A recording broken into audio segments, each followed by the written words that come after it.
Well, I think we'll assume that most who will be joining us have join us. So at this point, I'd like to call the Tuesday, June 6th, 2023 meeting of the Center 50 Plus Advisory Commission. We'll begin with attendance and the now Ron, I'm having a little trouble hearing you clearly. Is everybody else hearing him all right? He's a little soft. Little soft, okay. Volume might be need up a little.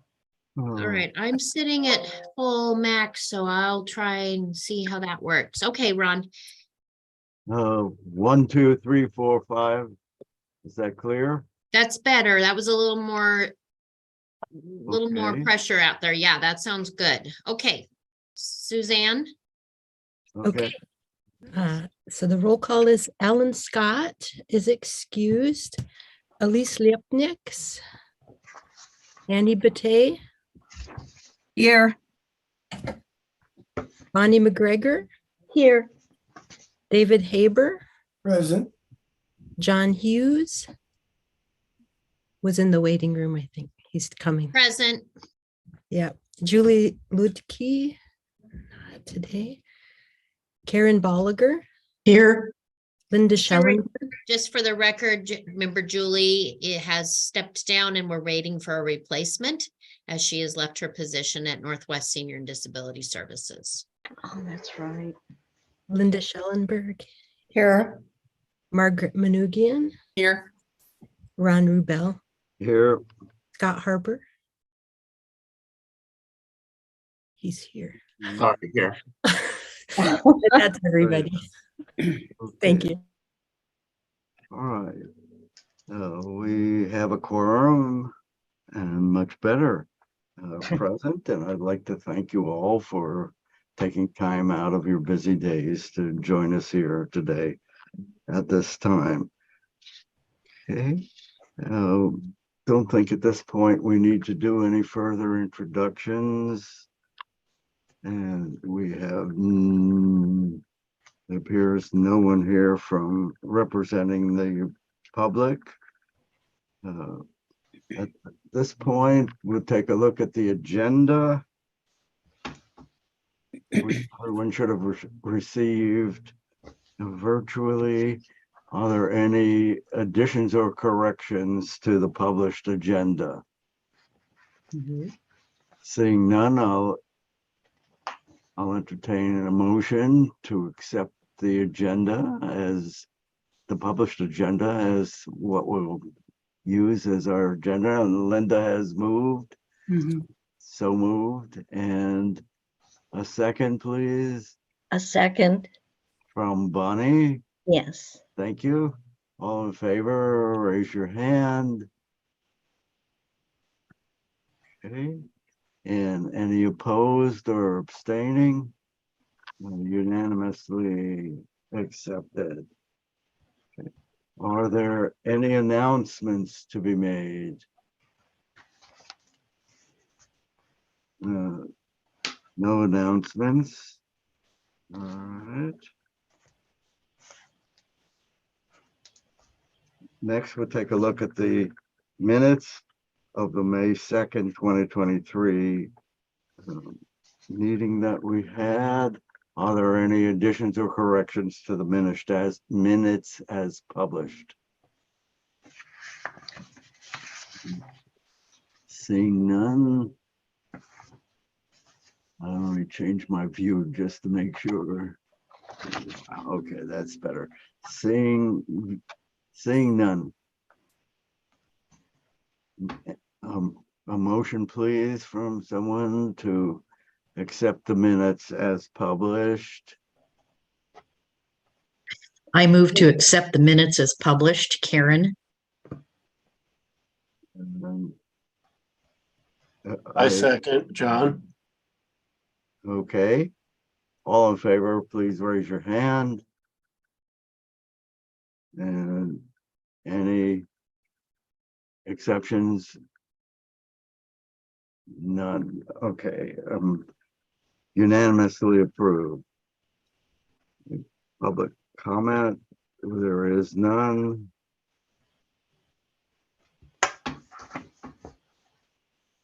Okay, we're moving to item number 5, action and additions or discussion items. We'll begin with the discussion of the communication committee of this body. And Marilyn, will you pick up on that one, please? So can you repeat that, Ron? Okay, we've moved now to item 5 on the agenda, which is the committee discussions of this body for you. And we're beginning with a recap of what went on at the last communication committee meeting. So at the last communication meeting, we met and we had several people present where we talked about kind of, what the goals of the group were. And ultimately, it's to discuss how can we support the citywide initiative to improve communication. We had a kind of an open discussion, and we talked about that there's 2 types of groups. There's those that we consider in the choir, the ones that already know about the center, and we're wanting to get information to them to keep them connected and engaged. And then how do we communicate with people in the community that actually don't even know to look for us? And what are the different strategies in terms of that? But when it all came down to the very end, and people feel free to comment as well, is for us to know, well, we need a survey tool. We needed to understand who comes and why, and then also some kind of tool to understand the rest of the community on what do they know about us and how can we improve their understanding. Does anybody else have any thoughts to kind of add on to what I just said? I know that we talked a lot about, we could try television, we could do newspaper. I mean, there were some kind of in the weeds kind of ideas of what we could do on executing it, but then we ultimately rolled it up to the big idea of, do we just keep throwing paint on the wall, or do we wait and get some data so that we are really doing a concentrated effort? I think we also talked about the need for funding for this kind of thing, and how we fit in to the city's ability to get grants and Friends' ability to raise money through fundraisers. I think Dr. Manoogian had something as well. Margaret? Yeah, so one of the issues we talked about was in the past, you all were able to do phone surveys that was coordinated by Margaret up at Portland State University.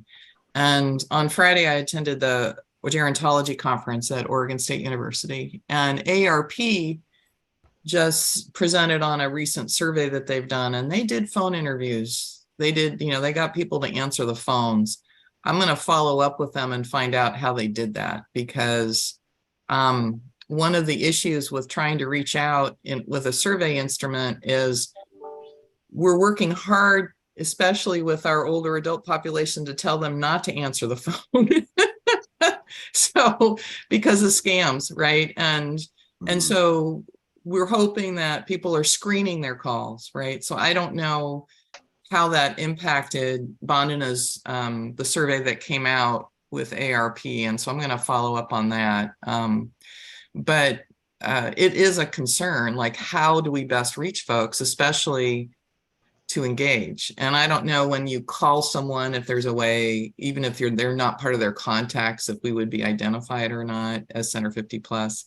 Even then, if we're reaching out to general community members, they may not know what Center 50 Plus is, right? So it's going to be, it's going to be a challenge to figure out how to reach people. And I think one of the other things we talked about is that one method may not work for everyone. And Exactly. a combination of methods can be very costly as well. So figuring out tools.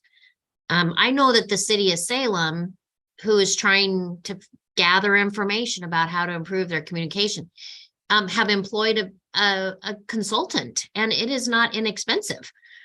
It's a substantial commitment, and but the other is if other partners like City of Salem or Northwest Senior Disability Services, if our other partners are already surveying, is there a way I can get them to ask a question or two to give us information? Could I hitch our wagon to someone else to get a little information?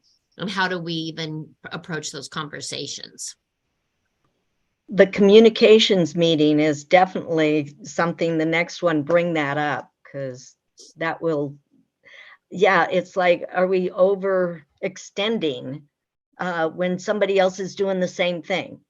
So yeah, we definitely, and I found it very helpful. I wish I had my notes because yeah, I was enthused when I ended the meeting, and I think with the coordination, it can work. So that. Well, I know that we were going to, just like you said, Margaret, we were going to explore what can Portland State, what are they still doing through the survey lab, and is there tools that they can share with us? And would it be a project they'd take on for us again for Yeah, a minimal cost? yeah. When they helped us before, I will say it wasn't free. It just was a really great Reduced. deal. Yeah, yeah. Well, I actually think that Northwest Senior Disability Services might be a really good arm, just because they do serve older adults and families. And I'm thinking they might be even a better partner if they're, or, I'd be curious. I can talk to some of the managers over there. If you haven't already done that, Marilyn, that I have contact with. Some are now alums that have moved up after David and I taught them back in 2011 and 12. So it might be, I think that's really worth exploring, since they're county-based, they serve the population, and they also might serve a more diverse base, but I'm not positive on that, with the Woodburn office and the, so it's worth exploring too. So That'd be great. yeah, we can talk more about that. Okay. We also talked about revising the whole introductory panel about what Friends was and what the center is. And one of the things that we sort of meshed around was that we needed a theme as to what we wanted to represent both Friends and Center 50 Plus. And one of the things that we talked about was that you belong here. This is where people of your age group, people of your current interests, people that can help you, navigate through transition from the work life to the retirement life, that kind of thing. And work is being done by that, well, I guess, subcommittee to revise the pamphlet that we have now. Yes, go ahead, Linda. That sounds like a really good topic of discussion for our annual meeting. Unfortunately, this year it's a little bit late. Maybe for next year, we could do something like that. If the people that belong to the center, I think that would be good information if they'd actually come to that meeting. Mhm. Yeah. Well, your point about when can we institute this is well taken. This is not a thing that we do next week or whatever. No, it isn't. I get that. Yeah, it's, I know you do. And the the whole plan is sometime in the future that we'll have to develop it. Lots of work needs to be done to do whatever we decide we want to do or try to do. Yeah, Mhm. yeah. Well, and getting the feedback, because those that belong to Friends is actually a very small percentage of those that come to the center. Mhm. And so getting the voice of patrons Mhm. is so critical. They don't come to membership meetings because they're not a member. That's Right. not how they see themselves. The other thing that we were talking about yesterday with my staff is we always have that dilemma where donors, people in the community, the philanthropic folks, like to give to a cause of need. So they often give to things like children at risk. Though, I mean, some really significant needs. Well, they want to perceive or feel better about contributing when we put seniors in the light of you're helping loneliness, you're helping frailty, you're helping where they feel like they're giving to a cause of great need.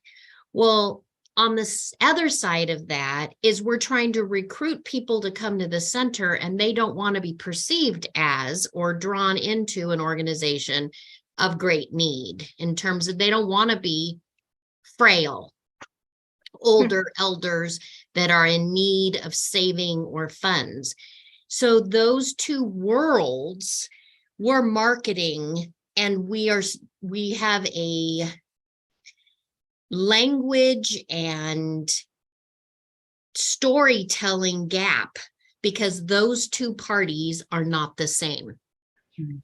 And when we hold a fundraiser, for example, the people that are coming to our fundraiser are also the seniors that come to the center, and they Mhm. believe in what they're doing. But some of the larger gifts and grantors and community members have a struggle of sponsoring, funding things like what we do here.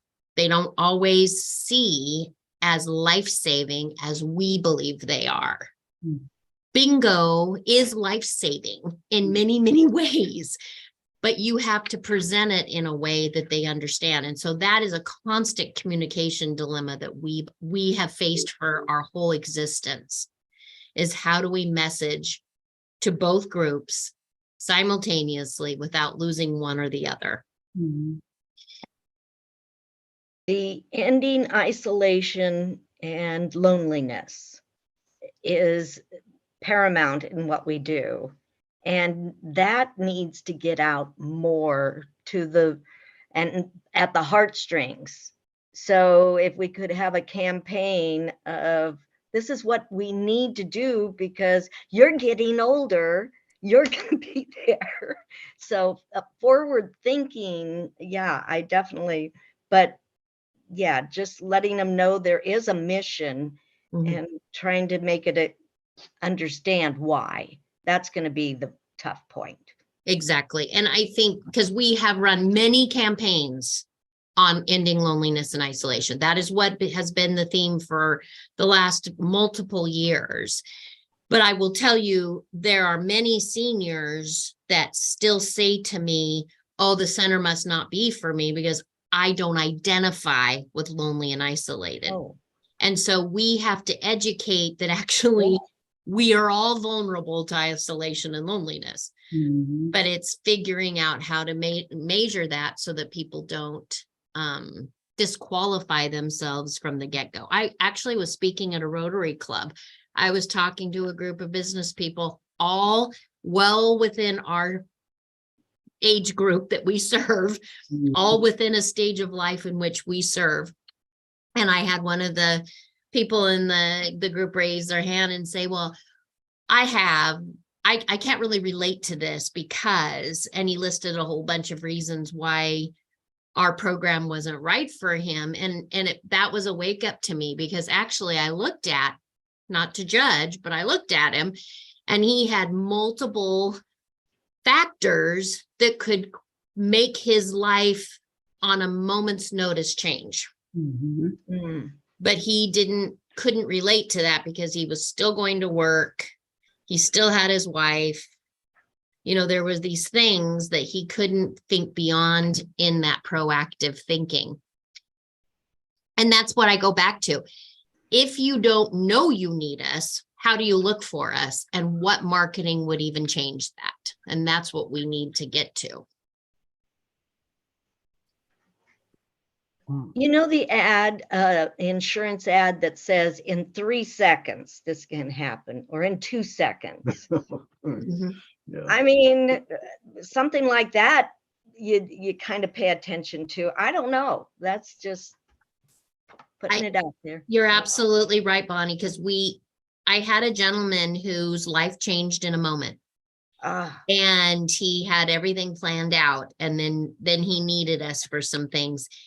And his story was such an example, but he wasn't interested in sharing his story. oh, darn. But his story was like the truth.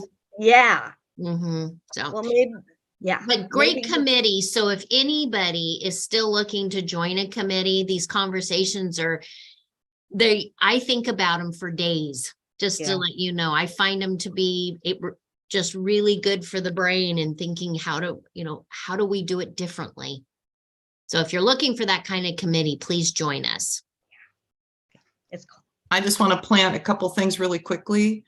I think we have to not only combat internal ageism, you know, the wit that we bring it in ourselves, like what constitutes being old. And we're still battling senior centers being seen as for old people, and I'm not old even though I'm 75, right? Or 80 or whatever. So we've got personal ageism going on.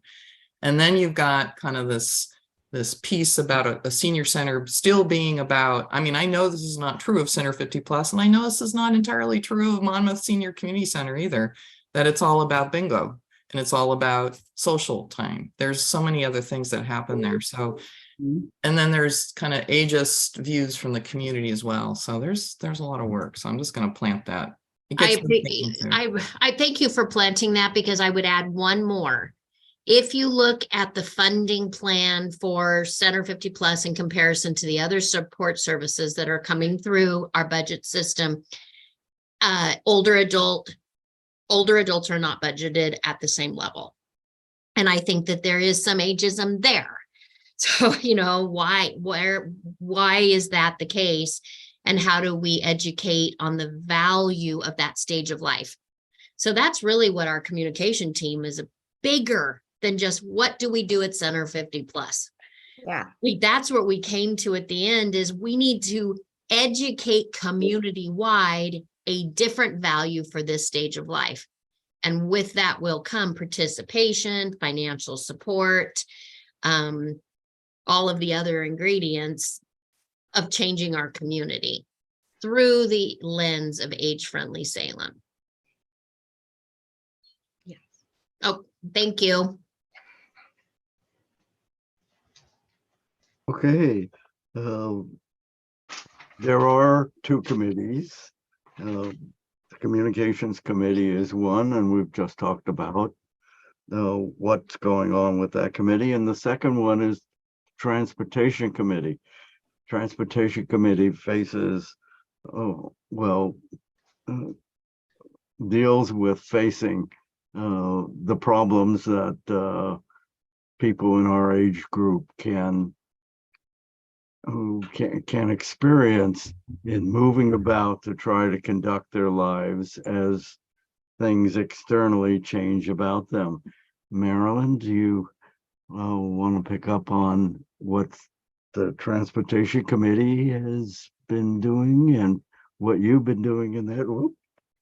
So I did include the notes from our transportation meeting.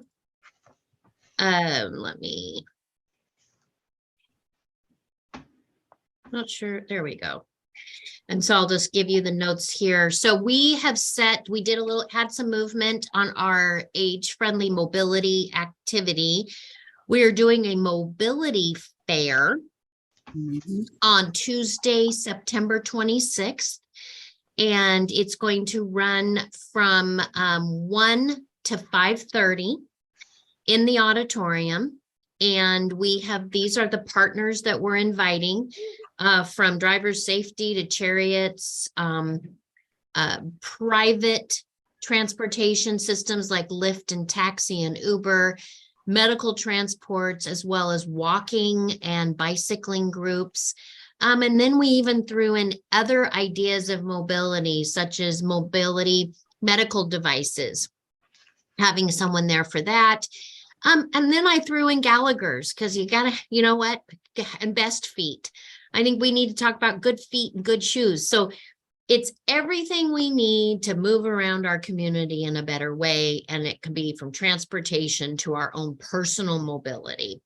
We're excited. We're doing it on that day. It's a part of National Senior Center Month. We're going to have the Chariots bus is going to be here out in the parking lot, and they're going to assist people in learning how to get on and off the bus with their, whether it be their electric chair or anything like that. You know, that lift system can be intimidating. People might not try it, but they're going to have a bus here so you can try it and they can work with you. They're also going to have short breakout sessions on bus safety, pedestrian safety, driver's safety. They're going to train on their cashless app system for bus rides, get people signed up for the bus training program. We're going to have a talk on how to power walk, how to properly use walking sticks. And these are just little short 15-minute sessions. People can jump in and jump out. There's no true big commitment to be able to participate. We've also are looking at how do we do a hybrid fare offering, and we are going to do it live on YouTube.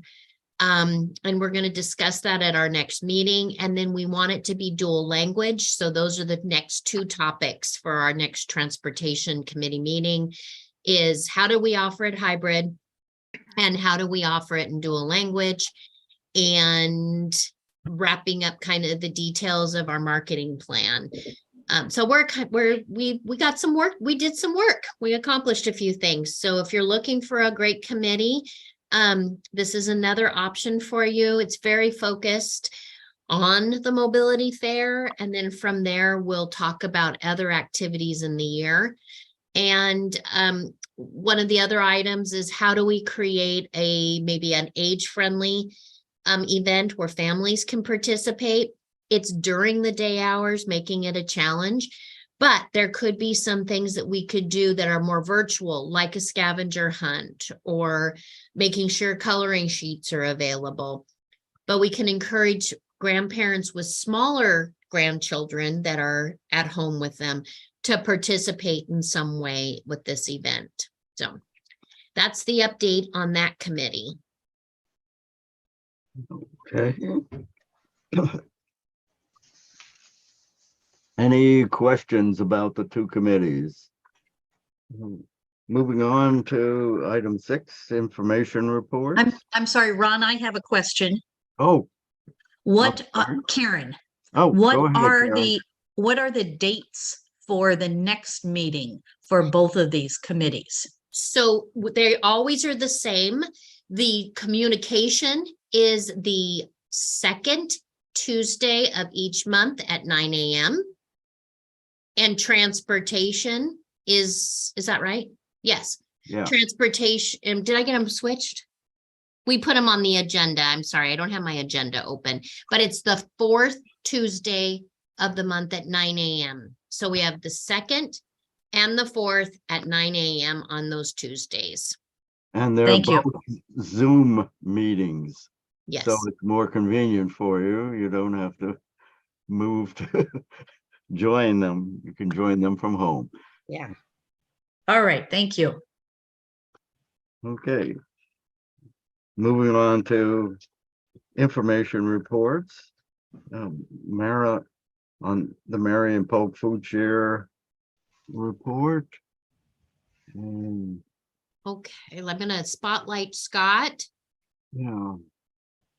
Hi, everybody. Hi. Ron? There you go. So Meals on Wheels is still just chugging right along. We're still growing. We're roughly serving about 850 to 900 meals daily now. We got our Congress dining room back open a few months ago, and that seems to be doing really, really well. We're seeing on average between 60 to 70. Sometimes it bumps up a little bit. And everybody seems to really be enjoying that and having a good time with that. So we're super happy that that's back into effect. We did a little bit of changes from when we were open before. I think they had more options on different things that they could order and stuff, but we're really sticking to our daily menu item. And if they're not really liking that, we have a soup and salad option that kind of change daily. So they do have something else. And actually, a lot of people are going for that soup and salad option because it's usually pretty good. Let's see. We're hitting limitations on our kitchen again. We've been there. I made some adjustments. I don't know, about 7-8 months ago. We took our cold production and moved it to Marion Polk Food Share, but our growth has exceeded again. And we're looking at how we're going to be able to respond to this. The Food Share is looking at building a new warehouse, and we're going to be joining along with that. But unfortunately, it's just in the starting stages. We're not expecting to be able to move in for at least 5 years. And I don't think we'll be able to keep up with the growth that we're seeing now for that time period. So I'm looking for alternatives. We've talked about putting a cap on the program, how many people we can receive in, but I'm really just not liking that idea with everything that's been going on with the change in SNAP benefits to just the cost of living and everything. People need those resources more than ever right now. So I'm looking at doing whatever we can to make sure that we can meet those needs. Some good news in that area is in the last few years, we have doubled how many clients that we're serving through the Older American Act. And in response to that, we reached out to Northwest Senior Disability Services for more funding in that area, and we were granted that this year. So that'll help a lot with the costs that we're seeing escalate on us. We got a new volunteer manager a few months ago, and she is doing an outstanding job. We've always been about 20 to 25 volunteers short in our total volunteer base. And we've gotten down to about 6. So that's very, very helpful. We are going into the summertime though, so a lot of people are taking vacations, so we're not seeing that immediate help kind of coming in. It's just mitigating some of the pressures that go on my staff where, they might have to drive 4 or 5 routes each themselves and stuff. And that just pays into everything. So having her come on and helping us with that area, along with opening Congregate Dining, we needed volunteers to help in that. And she's done just an absolutely fantastic job. So we're really super happy about that. Scott, who's the new helper? Who's your new volunteer coordinator? Jill Day.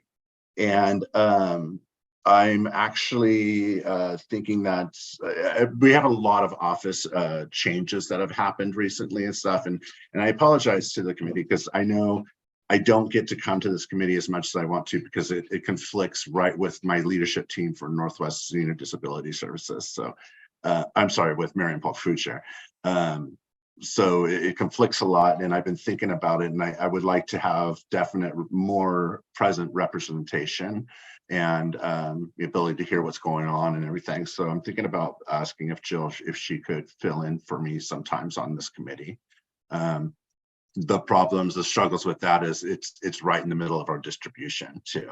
So if we can get a stronger volunteer base, and so there's less pressure on that, we might be able to make that happen. But either way, I'm gonna figure something else on that because I don't like missing as much as I have. Some other good news is we are going to, in July 1st, we're going to start up a new service in the Grand Ronde area. Northwest has been utilizing some of our employees in one of the food pantries up there. And I decided to just make it official and see if we could take on the whole program ourselves, and we did. Again, it means a little bit more revenue for us, and it also means an expansion into an area of more diversity and stuff. So I'm really excited about that. I've been wanting that for quite some time. So seeing that happen is really, really exciting. We were talking about isolation and stuff. I'm not sure if I've mentioned this, but a few months ago, we joined up with a group called Letters Against Isolation. And we have volunteers all over the country that write letters, open-ended letters to us, and we distribute to some of our clientele that are homebound and not able to get out. And we're seeing, they have the option then of replying back to that person and seeing some pen pal messaging going on. And that seems to be really working out well. We're hearing a lot of positivity about that. So we're super happy that that's taking place now. And we're also looking into partnering with Kaiser Library. And we are going to start sending out some surveys to clients if they're interested in getting library books, what genres they're interested in. Unfortunately, it would be too cumbersome to ask them what specific books they want, but the library is willing to break it down into genres, and we'll be able to put in for books for them. They'll be able to keep it for about a month. If they want it longer, it's not that big of a deal. They can keep it longer. And then trading them out through our volunteer base that's already delivering meals. So we're kind of excited about that too. One of the other things that we're starting to see is part of our program is utilizing, it's called CSFP, it's Commodity Supplemental Food Program through the USDA. And once a month, we pass out what's called a senior grocery box. And these are people that have a little bit lower income or some food insecurity issues. We're dedicating for 80 people, and we've met that and have exceeded it. Once you dedicate it to a certain amount of people, you have to be able to supply to that many people. So right now we're seeing an influx of people coming in. I'm sitting at about between 20 to 30 people on a waiting list. If I can maintain that for a few months and show even more growth in that, then I can go back to the commodity program and say, hey, you know what? We can guarantee we'll do 100 a month. So I'm anticipating to see a little bit of growth in that area too. Do the folks come and pick up their boxes, or is it your volunteers that are delivering them? It's a hybrid. Through COVID, we were having all of the boxes delivered, and we've got the okay to kind of reverse that. Now we're being very mindful of, there are some people that just don't have the resources to come pick up. And so I don't think we'll ever go back to completely having everybody pick up the boxes. But we are asking, if you do have a capability of that, please do so. Because it does become, we're very mindful about our volunteers and not throwing more pressures on them as we go along. And so whenever we ask something from our volunteers, we want to make sure that that's kind of, the last ditch, or there's not an alternative way of getting something taken care of. So at the moment, we have, I believe this month, probably I'd say a quarter of our clientele is coming in to pick up on their own. And then we have probably about 8 routes that are distributing to people. And we try to keep them very low because the boxes are very heavy. As a matter of fact, with our last delivery, we were short people, and I went and ran a route. I love doing this because I get so much information from this. And one of the things I found is I was going to, I can't remember the name of the facility, but it was a assisted living kind of facility. And I had 8 deliveries in there. And luckily I had my truck and just happened to have my dolly in the back, because I was able to bring it up to everybody. But it made me start thinking about the people that would have to park and run up and down every time with one of those boxes. It's just, it it made me worried that I'm going to hurt somebody, hurt their backs Yeah. or something, because Mhm. they're very, very heavy. So I'm thinking about different ways of handling that. We're thinking about maybe getting some of those big rolly carts that people could utilize to move some boxes and stuff. But the Mhm. biggest push is to see how many people we can come pick up their own boxes. Well, if people are in assisted living, are their meals not provided? It's not, assisted living was probably about verbiage for that. It's more of like and the word's escaping, that's why I said assisted.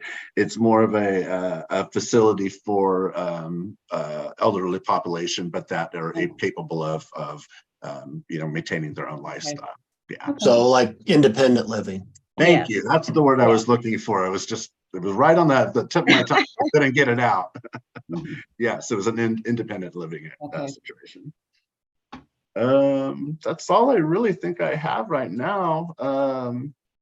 Again, we're just growing in leaps and bounds and trying to keep up with what we got going on. We did make some changes. I was noticing that with the rising costs of food and stuff in our budget and the amount of people that we're seeing coming in, our budget was starting to take a really big hit, and I had to make some hard choices of how I was going to maintain that. One of the things that we were able to do is we redesigned our menu completely, and we took some of the more expensive items off. We played around with some other recipes and such, and we're getting ready to poll our home delivered clientele and see how they're liking it. But we did notice that although we didn't see much of a drop monthly, maybe a couple of $1,000s, which in compared to the 60,000 we generally spend isn't that much, but it didn't grow. And that's been the first couple of months that we haven't seen some slight growth in our food costs. So we're really liking that. And then we also made some changes in our production, where we used to have a 3-compartment tray, and we would serve 2 of those with hot items and cold items to each clientele. And we broke it down into a 2-compartment tray. Again, it's really counting pennies here, but by doing that, the amounts of food are still the same, but my staff is able to complete that task of sealing those meals a little bit faster, which gives us the opportunity to make a little bit more. Mhm. So it's really a matter of just really counting our pennies right now and letting the dollars take care of themselves. Scott, I want to say, doing the respite, the Mhm. meals that are there are Yeah. delicious. They're Good. absolutely, and there was one gentleman very picky, but there Mhm. was he's a vegetarian with one just scarfed down the marinara. Awesome. It was, and everybody. So I want to commend you on your menus because I'm enjoying them. Well, So, I'm so yeah. happy to hear that. Yeah. And like I said, we're going to get those surveys out and to see how everybody else is feeling about them. But one of the biggest things that we're not hearing is we're not getting a lot of phone calls on complaints or anything. So I'm figuring people are actually enjoying them. They're good. It's good. And those meals that that we're sending over to Respite are the exact same meals that we're sending out to our home delivered clients Wow. and are serving to our dining room clients.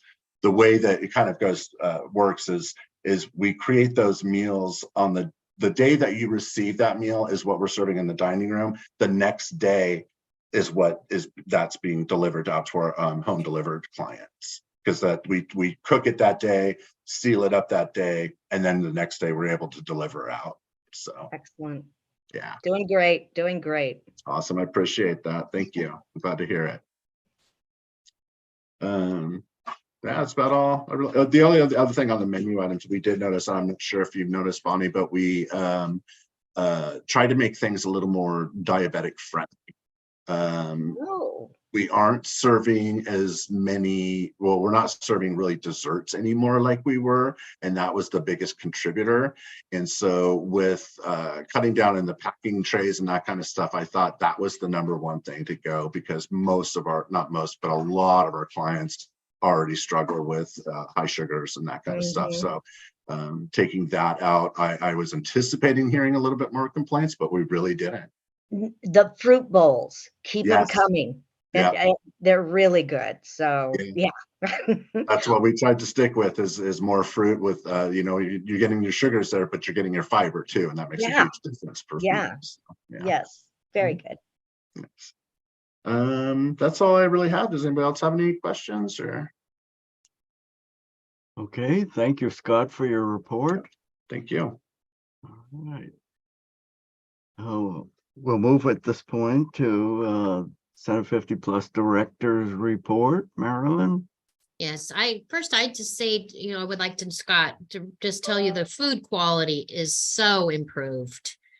It's not helping me with my personal diet plan, but in terms of the quality of the food here at the center, it's really, I've been getting really good feedback from everyone about how good it is. So thank you. That's amazing. I appreciate that because one of the things I didn't want is our quality to hurt as I go through trying to, skim a little bit of money here and there. So I'm really happy to hear that feedback and thank you. Great. Well, I want to turn it over very quickly to I have Heidi on the line today, and we have a very exciting summer ahead of us with all of our pop-up programming. And so I'm going to just shoot down just a little bit. Heidi, are you on? I'd like to turn it over to you for a few minutes and have you give an update of what's happening in the outreach area. Sure, that's fine. Hi, everyone. So it is true, we're gearing up for an amazing summer, and that includes just we've got our pop-up programming getting underway. We actually are going to be doing something fun this year called zucchini races. We're going to be introducing some fun in our Saturday markets and with our community partners and here at the center with National Night Out. So more of that to come, but that's a lot of fun. We also, this report, I really wanted to focus on our partnership with Willamette University. It's really exciting to be able to connect with other partners and develop. Oh, there's our. Isn't that great? Yes. We're very excited about that. So we have at least 4 events scheduled. 2 of them is with Saturday Market. In August, we'll be at the market. And again, we'll have a spooktacular ride in October. So that's going to be fun. Anyway, our spotlight with Willamette University is just an opportunity to brag about, developing stakeholders and community partners over time. So Willamette joined Center 50 Plus via the Friendship Brigade back in 2018. And I've written a little bit about that in your director's comments. But as we were learning about the issues of isolation and loneliness, as we were kind of ramping up the Friendship Brigade, we found a study from Cigna where they actually surveyed over 20,000 Americans, and they identified Gen Z as the loneliest generation. And there's lots of good reason for that. If you just take a moment and think about what you see with your grandkids or even your own kids, that they're in their phones, they're playing video games, they're engaging in social media, and where there's a lot of benefits for that technology, there's also a huge opportunity to get focused on a screen instead of learning the interpersonal skills of being face-to-face. Social media, for all of its wonders, is also an opportunity for someone who hasn't developed their self-esteem to curate an image that kind of takes out all the negatives and highlights and confabulates some of the positives. And so we see young people struggling with that. And our partnership with Willamette was an opportunity to bring the issues of senior isolation and loneliness, but also talk directly to the students about what those are and how they can make a difference by engaging in intergenerational activity and age-friendly activity. And so, and in that partnership, Willamette made a commitment by supporting, they allotted a certain amount of money annually to have a student coordinator. So we've had some great coordinators. Recently, we had Daniel, who he was just a rock star. He was with us last year, and then he again this year. And with Daniel, we partnered with Professor Weaker Wen and Tommy Van Cleve. Tommy's the Assistant Dean for Civic Engagement, and Weaker is a communications and media professor who has a really exciting grant and program going on where she is trying to develop stories from the community so that and create an archive of those stories. And in the course of our work with her over the year, we've introduced Weaker and her students to our writers group here at Center 50 Plus, and that's just been really fun. So we've had 8 to 12 of our writers engaging with the students, and they're very excited. They were bummed that the students were going to be leaving for the summer because they were on a roll with sharing their own stories and talking about what the archive could look like, and also anticipating more conversations over Generations Over Dinner. Some of those students participated in our Generations Over Dinner here at the center back in February and March, when we were in partnership with Western Oregon University students, and they really enjoyed it and wanted to take that national movement and duplicate it at the center or at Willamette, and they did that this spring. So really fun to see all that going on. And of course, I started the report that you all have in front of you about our 2 interns that are coming mid-month this month.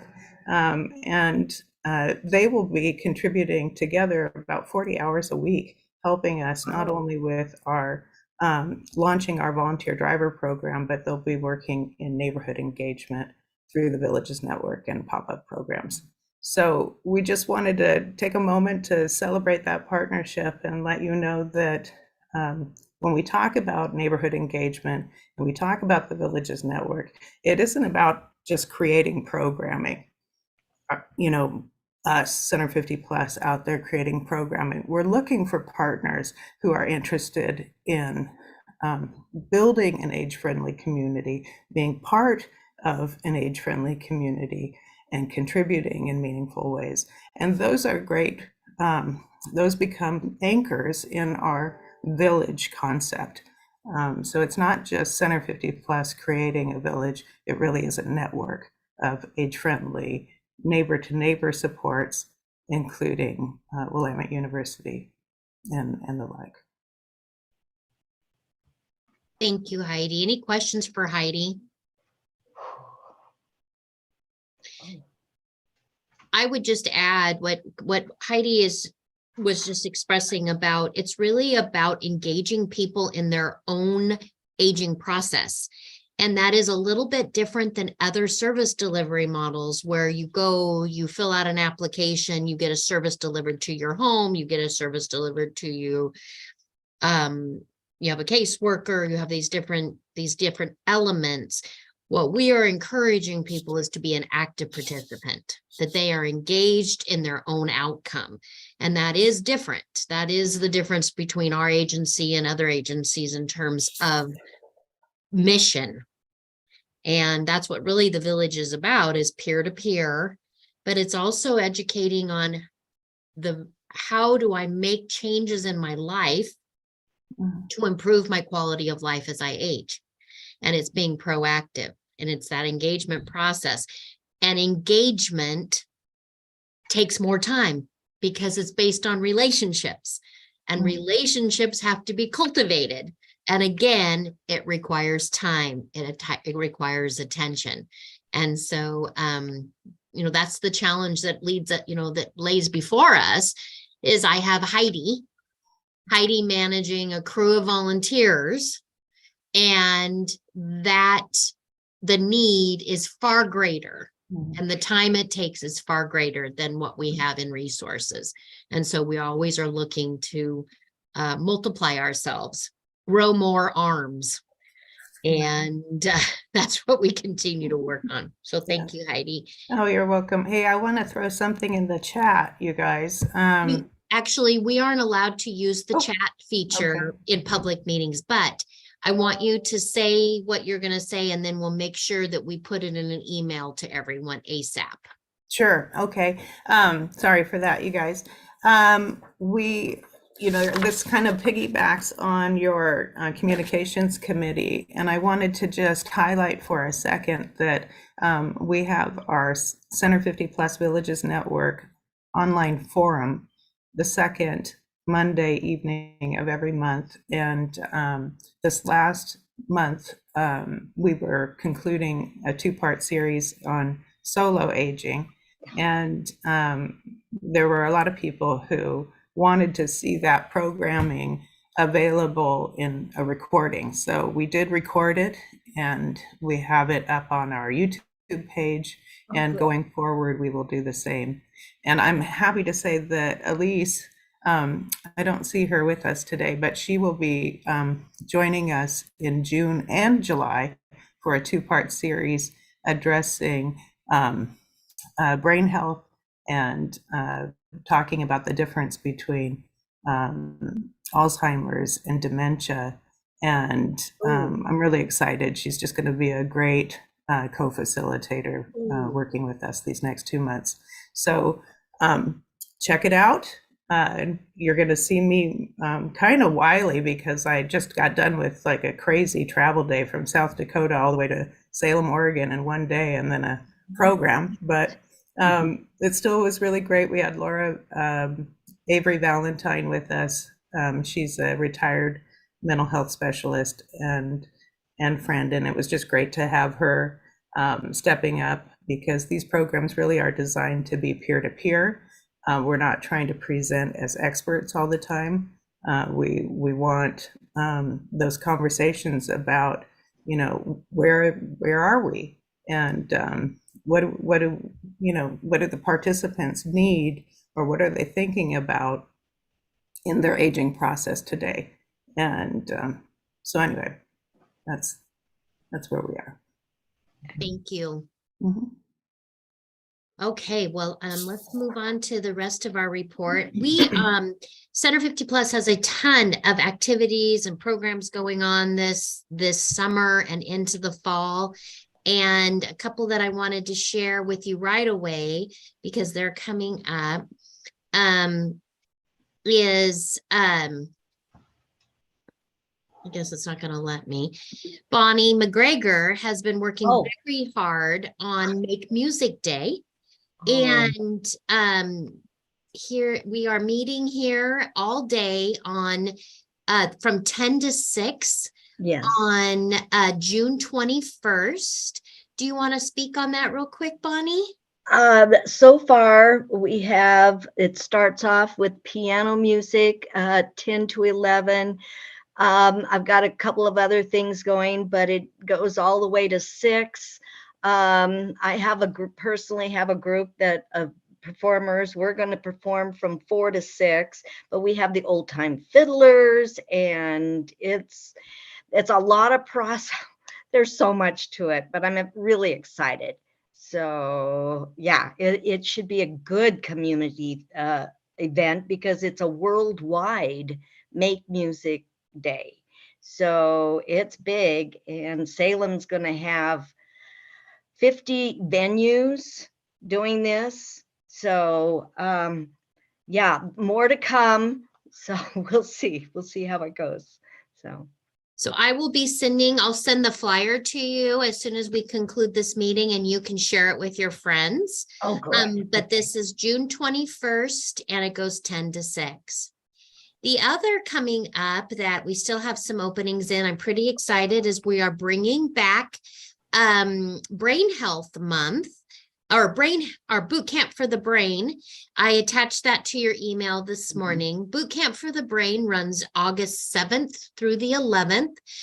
Beginning on Monday, the 7th at 12 noon, we have a lunch and learn with Dr. Robert Winningham, where he kind of sets the overview, the foundation for the next several days, whether it's diet, exercise, all the things that we can do to improve our cognitive function. And then that afternoon, we're having square dancing lessons, which is also very good for our brains. And then the next morning, we get on a bus and we leave at the crack of dawn, and we're heading to Southern Oregon. And in Southern Oregon, we'll be doing Hell's Gate Canyon dinner tour. We'll be doing hiking. So adventure, exercise. Then that night, a fabulous dinner up on the river. Then the next day, going to Crater Lake, followed by we're going to end up in Prospect, where we're going to be staying at a really cool bed and breakfast and historic hotel with a fancy dinner. Then the next day we'll head to Ashland, and we're seeing the play or the musical Rent. So the theme this year is Our Brains Are Better When We Play, and everything for this entire adventure will be about being playful, whether it's seeking adventure, things that we can do to improve our cognitive function. But boot camp for the brain, this will be our 4th year of doing it. We have not done it since 2019 because of COVID, but now we're back, and I have 8 spots left on that trip. So we are filling up quickly. It's education paired with field trips, paired with really great wine and really great food. So it's like the all-inclusive kind of event.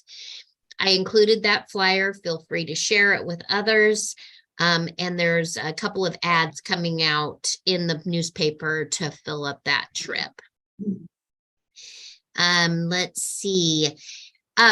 Friends of Center 50 Plus annual meeting is this Friday. Starts at 1, but at 2 o'clock. Does somebody need me? No. I heard somebody. Okay. 2 o'clock, we have the Silvertones, which is a men's barbershop from Silverton, performing. And we're serving up strawberry shortcake. So Friends of Center 50 Plus annual meeting, a little bit of meeting and a whole lot of fun. So come out for that. I've also included some dates for our summer service days. We will be out in the community doing community service projects. We're always needing volunteers for those. And I spotlighted that in your report today. One, excuse me, in June, July, and again in August. We have an advisory commission retreat. It has been set for August 22nd from 9 to 1. I hope that you can attend. We'll be doing a couple of trainings during that, as well as some visioning. And then we will have lunch. And so it's a half day here at Center 50 Plus, and it's our annual retreat. We try to do that at the end of August in preparation for our new school year. And we have a lot going on in National Senior Center Month, which is the entire month of September. So trying to get our kind of that work done before we launch into another busy year is really important. Also, we have September 8th, which is our Boot, Scoot, and Brew. It is back again, 3 great bands, and we're always needing volunteers to help with that. We addressed our age-friendly committees already earlier in our agenda. Lifelong learning. Bonnie Kadich and most of my staff are out at a citywide health fair today, so I'll just include her report. We have some really cool things happening in our lifelong learning programs. History classes that have gone quite well. Looking there, Germany castles, we had over 27 students. That is excellent. We also are doing quite well with our square dancing with 25 students. These are just examples, but there's many more classes going on.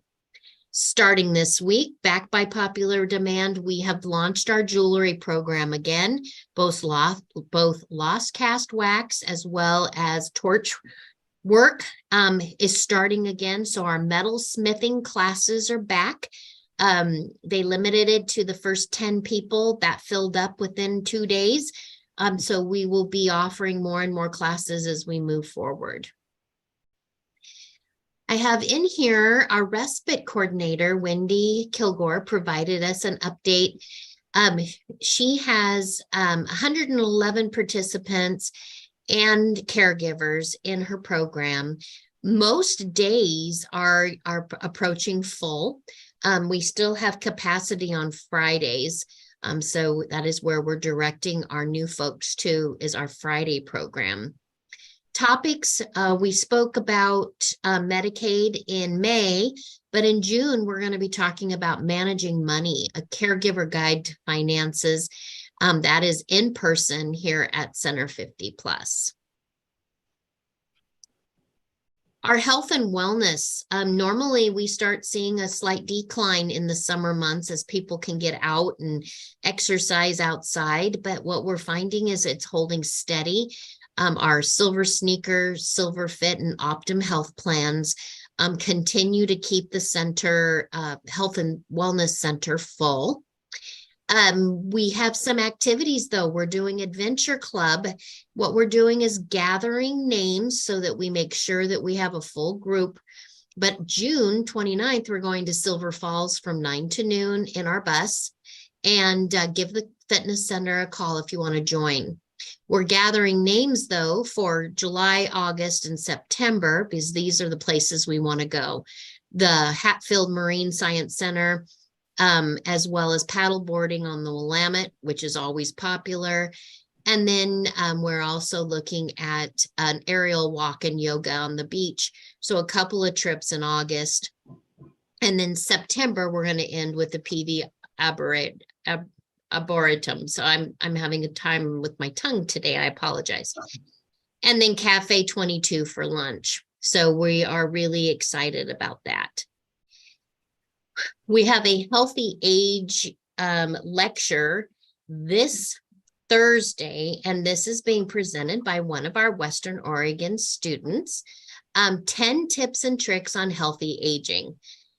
1 to 2 on June 8th. So if you're interested in coming to that, this is a free lecture and excellent topic. And I hope that you will come out and participate in that. Give us a call and let us know you're coming. We also have on Thursday, June 14th, Hiking 101. This class is going to be available to help us get ready so that when you're out there hiking, you're doing a good job and keeping yourself safe and planning in advance. And this is just a short 1-hour talk and a great way to kick off your summer activities. I'll let you look at the other lectures coming up. We have an Alzheimer Awareness Month, and on June 29th, we have the Alzheimer Association here focusing on living healthy for the brain and body. And then we hit our outreach services. So we have had a very, very busy month, and we have a very, very busy summer ahead of us. I think last month I talked about the change to the new department, that was official June 1st. So our Center 50 Plus is now a part of the Department of Community Services, a brand new department for the city of Salem. Well, brand new, backed by popular demand, I guess I would say. Department of Community Services, we're in there with the library, Parks and Recreation, neighborhood services, youth services, and our unsheltered response teams. Wow. And so it's a natural for us to partner and be a part of those other agencies at the city of Salem. Just makes sense. We already work with all of those different groups, so it's nice that we can all be at the same table. So we have a lot going on. Our new Northwest 50 Plus magazine is out. has Dolly Parton on the front.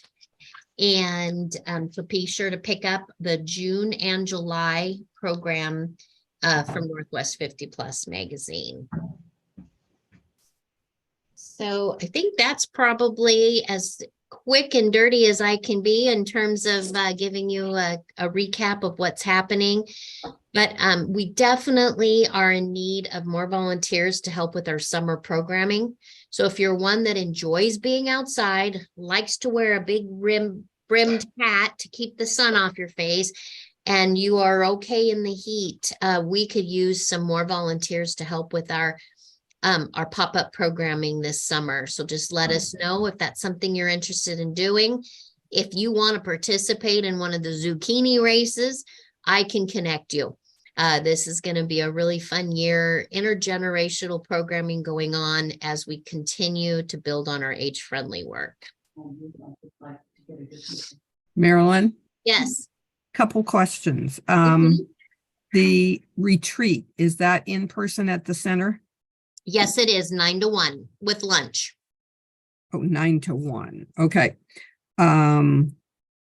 And somewhere, because I was trying to figure out what time the Friends meeting was, I thought it was in the guide that's in the magazine, but I thought it said 2 o'clock. And that's just an FYI so that people. So you are right. It does say 2. That's the time the music starts. So hopefully people come. Okay. Yeah, it Okay. is. I think there was some confusion between the meeting prep and this going in originally, because this goes Okay. out 2 months in advance. Yeah. Okay. Yeah. I just wanted you to be aware of that. Thank you. But if you come, if you don't show up till 2, you miss the meeting and you only Right. hear the music. Right. Okay. Sorry. No, it's fine. I just wanted you to be aware. Thank you. Anything else? Annie?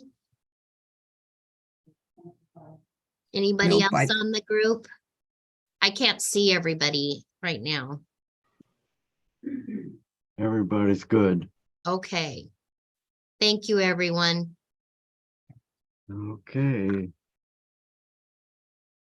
Thank you, Marilyn, for your reports. And yes, it's going to be a busy summer for at least the center and all of us too, hopefully.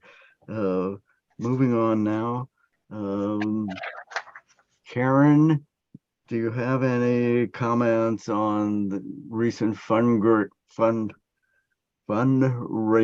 plans? Karen? Okay. The next fundraising plan, well, the next large event will be the September Boot, Scoot, and Brew. And if it follows historically, it was a wonderful fiesta last year with good music, good food, good dancing. And then once again, I want to talk about the annual meeting coming up this Friday. So this is the Friends Board annual meeting, and it will be an abbreviated a general meeting that we have every month with elections of officers and board members. And that is followed by refreshments and music. So everyone is invited to come. And if you are a member, a Friends member, you are eligible to vote. And if you are not a Friends member, you're eligible to come and join in the festivities. And that will be this Friday at 1 o'clock, but then we're looking at music and refreshments beginning at 2 o'clock. So thank you, Ron. Okay, thank you, Karen. Nothing else on the agenda at this point. Does anybody have anything they want to discuss in addition to what we've done? Okay. I'd like to entertain a motion from somebody for adjournment. I move we adjourn. And First, I wanted to confirm no July meeting because of 4th of July, right? Oh, right, next meeting, August 22nd. Okay. Okay.